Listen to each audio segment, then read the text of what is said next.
We have looked at the average rate of change over an interval of time, but now we want to understand instantaneous rate of change. That is, our rate of change at an exact moment.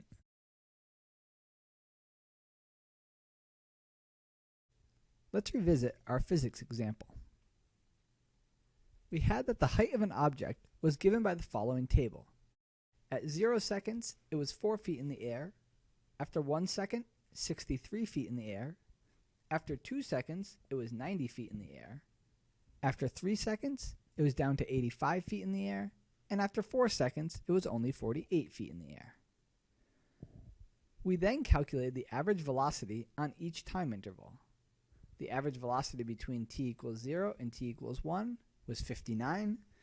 Between t equals 1 and t equals 2, the average velocity was 27. Between t equals 2 and t equals 3, the average velocity was -5. And between t equals 3 and t equals 4, the average velocity is -37. But notice that we can only find average velocities. What if we want to know the velocity at an exact moment t equals 1 second? This is called the instantaneous velocity. In other words, we are looking for the velocity at a moment in time rather than over an interval as before. Unfortunately, this is not possible from the information we are given. So what can we do if we cannot find exactly what we want? We have to approximate. Let's approximate the instantaneous velocity at t equals 1. For our first approximation, let's use that t equals 1 is in the interval from t equals 0 to t equals 1, so we can approximate the instantaneous velocity at t equals 1 to be the average velocity on the interval t equals 0 to t equals 1, which we found to be 59. We write this as v of 1 is approximately 59. We can approximate this in another way, though.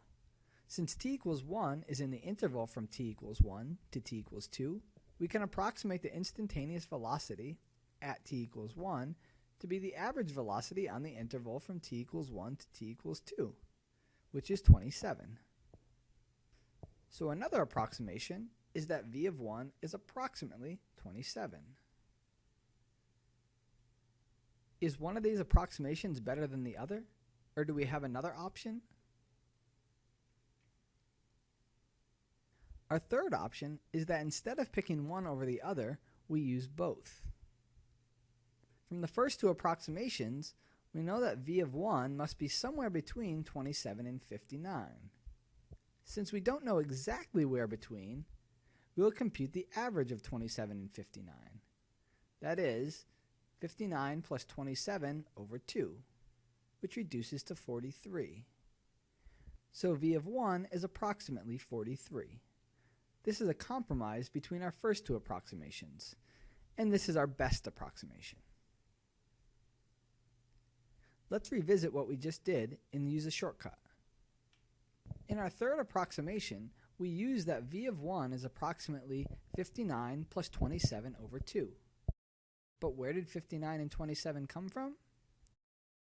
59 was s of 1 minus s of 0 over 1 minus 0, and 27 was s of 2 minus s of 1 over 2 minus 1.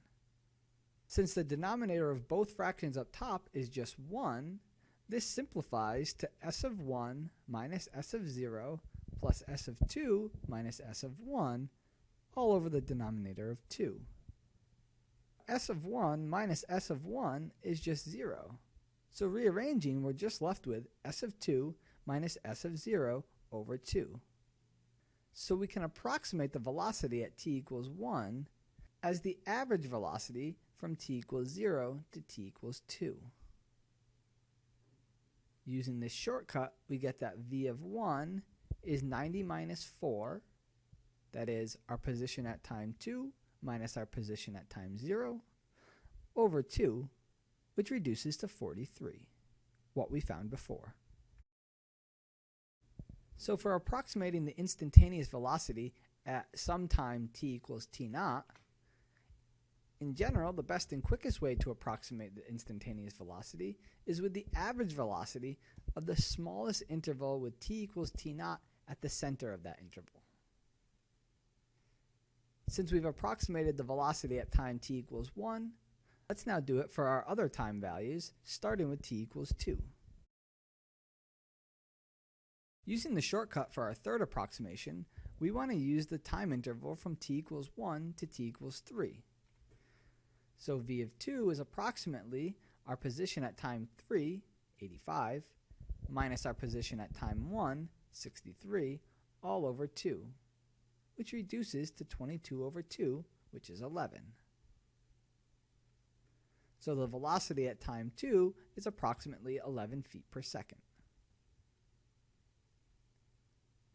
Moving on now to compute the instantaneous velocity at t equals 3, we want to use the shortcut to approximation 3 with the time interval from t equals 2 to t equals 4. Here, v of 3 can be found as the change in our position over change in time, where our position at time t equals 4 is 48, and our position at time t equals 2 is 90. So v of 3 is roughly negative 42 over 2, or negative 21. So we have that the velocity at time 3 is roughly negative 21. What if we now approximate the instantaneous velocity at t equals 0? To do this approximation, we don't have a time interval that t equals 0 lies in the middle of. So the best approximation we can get is using the time interval from t equals 0 to t equals 1. Doing this, we get that v of 0 is roughly 63 minus 4 over 1, which is 59, what we computed before. So our approximation for the velocity at time 0 is 59 feet per second. Similarly, when approximating the instantaneous velocity at t equals 4, we don't have a time interval that t equals 4 lies in the middle of. So to approximate this, we again need to use our original approximation, which is the average velocity from t equals 3 to t equals 4, which we found was that v of 4 was roughly negative 37. So we've now computed approximations for the instantaneous velocity at each time.